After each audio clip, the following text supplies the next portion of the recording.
Thomas Jefferson, one of the founding fathers of the United States, was a fervent believer in the concept of religious freedom.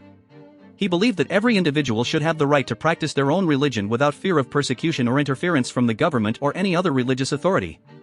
Jefferson was a strong advocate for the idea that religious beliefs should be a personal matter, and that the government should not have the authority to dictate or regulate an individual's faith.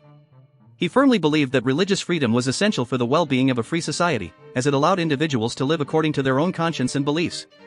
Jefferson's commitment to religious freedom was evident in his work, and he was instrumental in shaping the laws and principles that protected this fundamental right for all Americans.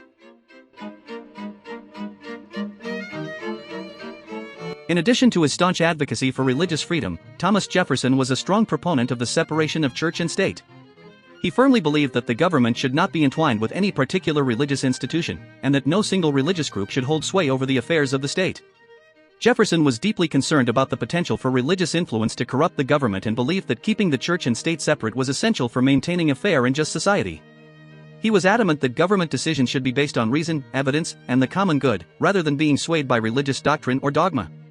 Jefferson's commitment to the separation of church and state was reflected in his efforts to ensure that the government remained neutral in matters of religion and that all individuals were treated equally, regardless of their religious beliefs.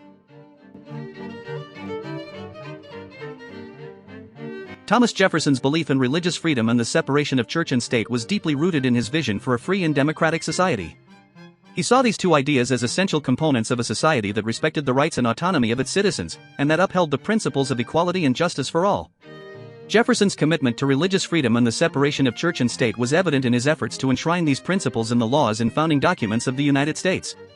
His influence on the First Amendment to the U.S. Constitution, which guarantees freedom of religion and prohibits the establishment of a state religion, reflects his dedication to these fundamental ideas. Jefferson's vision for a society where individuals could freely practice their own religion and where the government remained impartial in matters of faith continues to be a guiding principle in modern governance and a cornerstone of American democracy.